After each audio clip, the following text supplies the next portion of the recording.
জয় গুরু। আজ 22শে জুলাই শ্রী শ্রী বড় মহারাজ 132তম পুণ্য জন্মতিথি। শ্রী শ্রী বড়মার পিতার নাম রামগোপাল ভট্টাচার্য, মাতার নাম ত্রিনয়নী দেবী। নিবাস পাবনা জেলার ধোপাদহ গ্রামে। শ্রী শ্রী বড়মার জন্ম মামার বাড়ি পাবনা জেলার গাড়াদহ গ্রামে। সন 1301 সাল 14 শ্রাবণ, ইংরাজি 1894 খ্রিস্টাব্দের 29 জুলাই সোমবার। শ্রী শ্রী বড়মার জন্ম সকাল 8:50। ছোটবেলায় শ্রী শ্রী বড়মাকে ফটকি বলে ডাকা হতো।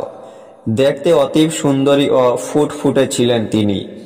বাল্যকাল থেকেই শ্রী শ্রী ঠাকুর দেবতার প্রতি সহজ ভক্তি ছিল জগজ্জননীর।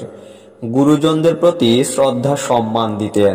12 বৎসর বয়সে 1313 বঙ্গাব্দের 28 শ্রাবণ, ইংরাজি 1906 খ্রিস্টাব্দের 13 আগস্ট সোমবার পাবনা জেলার হেমায়তপুরের শিবচন্দ্র চক্রবর্তীর পুত্র শ্রী শ্রী ঠাকুর অনুকূল চন্দ্রের সহিত শ্রী শ্রী বড়মার ষোড়শীবালার শুভ বিবাহ হয়। প্রথম সন্তান শ্রী শ্রী বরদা অমরেন্দ্রনাথ চক্রবর্তী, দ্বিতীয় সন্তান পূজনীয় বিবেক রঞ্জন চক্রবর্তী এবং দুজন মেয়ে পূজনীয় সাধনা দেবী ও পূজনীয় শান্তনা দেবী। জগজ্জননী শ্রী শ্রী বড়মা পুত পবিত্র বুদ্ধ পূর্ণিমা তিথিতে 26শে বৈশাখ 1377 বঙ্গাব্দে মহাপ্রয়াণ করেন।